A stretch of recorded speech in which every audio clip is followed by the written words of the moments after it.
വാഹനം ഓഫായിരിക്കുന്ന ഒരു കണ്ടീഷനിൽ എയർ ബാഗ് പൊട്ടുമോ ഇല്ലയോ? നമസ്കാരം, ഞാൻ രാകേഷ് എം ജി ടിപ്സിലേക്ക് എല്ലാവർക്കും സ്വാഗതം. എല്ലാവരും സുഖമായിട്ടിരിക്കുന്നു വിശ്വസിക്കുന്നു. ഇന്ന് ഞാൻ പറയാൻ വന്നിരിക്കുന്ന ഒരു കാര്യം എന്ന് പറയുന്നത്, നമ്മുടെ വാഹനം ഒരു എയർ ബാഗ് ഉള്ള വാഹനം, ഇപ്പോഴത്തെ എല്ലാ വാഹനത്തിനും എയർ ബാഗ് ഉണ്ട്. എന്നാൽ എയർ ബാഗ് ഉള്ള വാഹനങ്ങൾക്കെല്ലാം നിർത്തിയിട്ട് കഴിഞ്ഞാൽ, അതായത് നിങ്ങളിപ്പോൾ വാഹനം സ്റ്റാർട്ട് ചെയ്തൊരു സ്ഥലത്ത് കൊണ്ട് നിർത്തിയിട്ടിരിക്കുകയാണ്. അങ്ങനെ നിർത്തിയിട്ട് കഴിഞ്ഞാൽ വേറൊരു വാഹനം നിങ്ങളുടെ വാഹനത്തിലോട്ട് വന്ന് ഇടിക്കുകയാണെന്നുണ്ടെങ്കിൽ എയർ ബാഗ് പൊട്ടുമോ? നല്ലൊരു ചോദ്യമല്ലേ? ഒന്ന് ചിന്തിച്ച് നോക്കിയാൽ. കാരണം നമ്മൾ വെറുതെ ഐഡ്ലിങ്ങിൽ ഒരു സ്ഥലത്ത് ഇങ്ങനെ സ്റ്റാർട്ട് ചെയ്ത് നിർത്തിയിട്ടിരിക്കുകയാണ്. വേറൊരു വാഹനം അവിടെ നല്ല സ്പീഡ് വന്ന് നമ്മുടെ വാഹനത്തിലോട്ട് ഒറ്റയിടി, അങ്ങനെയാണെന്നുണ്ടെങ്കിൽ എയർ ബാഗ് പൊട്ടുമോ? 100% എയർ ബാഗ് പൊട്ടും. വേറൊന്നും കൊണ്ടല്ല, നമ്മുടെ വാഹനം ഐഡ്ലിങ് നിൽക്കണമെന്നോ അല്ലെങ്കിൽ സ്പീഡ് ഉണ്ടായിരിക്കണമെന്നോ ഒന്നുമില്ല. ശരിക്കും ആ ഒരു ഇമ്പാക്റ്റ് സെൻസർ, അതായത് വാഹനത്തിൽ വരുന്ന ഇമ്പാക്റ്റ് സെൻസർ എന്ന് പറയുന്ന സെൻസറിലോട്ട് ഒരു ഇമ്പാക്റ്റ് ഉണ്ടാകുമ്പോൾ, അതായത് ഇത് കൂടുതലും നമ്മുടെ പില്ലേഴ്സിലാണ് വരുന്നത്, അതായത് ഫ്രണ്ടിൽ വരുന്ന പില്ലേഴ്സിലോട്ടാണ് ഈ ഒരു ഇമ്പാക്റ്റ് സെൻസർ കൊടുത്തിരിക്കുന്നത്. ഏതെങ്കിലും രീതിക്ക് നമ്മുടെ ബമ്പർ ഇടിച്ചു, അത് കഴിഞ്ഞിട്ട് അതിൻ്റെ ക്രോസ് പിടിച്ച് ജസ്റ്റ് അകത്തോട്ട് കയറുമ്പോഴത്തേക്കും ചെറിയൊരു ഇമ്പാക്റ്റ് അതിൽ കിട്ടിക്കഴിഞ്ഞാൽ മനസ്സിലാവും എന്തോ ഒരു ഇടി വരുന്നുണ്ട്, അല്ലെങ്കിൽ എന്തോ വലിയൊരു സംഭവം ഇതിനകത്തോട്ട് കയറി വരുന്നുണ്ട്. അങ്ങനെയാണെന്നുണ്ടെങ്കിൽ അവനെ അങ്ങ് പൊട്ടിച്ചേക്കാം എന്നുള്ള രീതിയിലാണ് എയർ ബാഗ് വർക്ക് ചെയ്യുന്നത്. അപ്പോൾ അങ്ങനെയാണെങ്കിൽ വേറൊരു കാര്യം കൂടി ഞാൻ ചോദിക്കാം.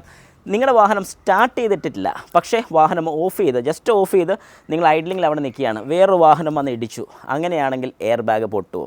അതായത് കണ്ടീഷൻ ഓർക്കുക, വാഹനം ഓഫായിരിക്കുന്ന ഒരു കണ്ടീഷനിൽ എയർ ബാഗ് പൊട്ടുമോ ഇല്ലയോ? ശരിക്കും പറഞ്ഞു കഴിഞ്ഞാൽ നമ്മളിപ്പോൾ ഓഫ് ചെയ്തിട്ട് ഏകദേശം ഒരു 10 സെക്കൻഡ് വരെയൊക്കെ നമുക്ക് ഈ പറഞ്ഞൊരു ഫംഗ്ഷൻ അവിടെ നടക്കും. പക്ഷേ ഒരു 10 സെക്കൻഡ് കഴിഞ്ഞാൽ പിന്നെ അവിടെ എയർ ബാഗ് ഡെവലപ്പ് ആകത്തില്ല. അതായത് നമ്മുടെ വാഹനം ഓഫ് ചെയ്തിട്ട് ഏകദേശം ഒരു 10 തൊട്ട് 15 സെക്കൻഡ് കഴിഞ്ഞ് കഴിഞ്ഞാൽ പിന്നെ ഏതെങ്കിലും ഒരു വാഹനം വന്ന് നമ്മുടെ വാഹനത്തിലോട്ട് ഇടിച്ചാൽ പോലും നമ്മുടെ വാഹനത്തിൻ്റെ എയർ ബാഗ് എക്സ്പ്ലോഡ് ആകത്തില്ല. വേറൊന്നും കൊണ്ടല്ല അത് എക്സ്പ്ലോഡ് ആകത്തില്ലെന്ന് ഞാൻ പറഞ്ഞു. അവിടെ ഒരു കറണ്ട് ചെല്ലുന്നില്ല. ഇത് വർക്ക് ചെയ്യിക്കാൻ വേണ്ടി ഒരു ചെറിയൊരു കറണ്ട് വേണം. നമ്മൾ കഴിഞ്ഞ ദിവസം ഒരു വീഡിയോ ചെയ്തിട്ടുണ്ടായിരുന്നു, എത്ര പേര് കണ്ടിട്ടുണ്ടെന്ന് അറിയത്തില്ല. എയർ ബാഗ് പൊട്ടുന്നത് നിങ്ങൾ കണ്ടിട്ടില്ലെന്നുണ്ടെങ്കിൽ ലൈവായിട്ട് കാണണമെന്നുണ്ടെങ്കിൽ അതിൻ്റെ വീഡിയോ ഞാൻ ചെയ്തിട്ടുണ്ട്. ഈ വീഡിയോയുടെ ഏറ്റവും ലാസ്റ്റ് ഞാനൊന്ന് ഇട്ടേക്കാം, ജസ്റ്റ് ഒന്ന് കണ്ടു നോക്കുക. അപ്പോൾ നിങ്ങൾക്ക് അറിയാൻ സാധിക്കും എങ്ങനെയാണ് ഒരു എയർ ബാഗ് വർക്ക് ചെയ്യുന്നുള്ളത്. കാരണം ഞാൻ ആ സാധനം ഇവിടെ കൊണ്ടുവന്ന് വീട്ടിൽ ഇട്ട് തന്നെ നമ്മളൊരു എയർ ബാഗ് പൊട്ടിച്ചിട്ടുണ്ടായിരുന്നു. എത്ര പേര് കണ്ടെന്ന് എനിക്കറിയത്തില്ല. ഏതായാലും ഒന്ന് കണ്ടു നോക്കുക.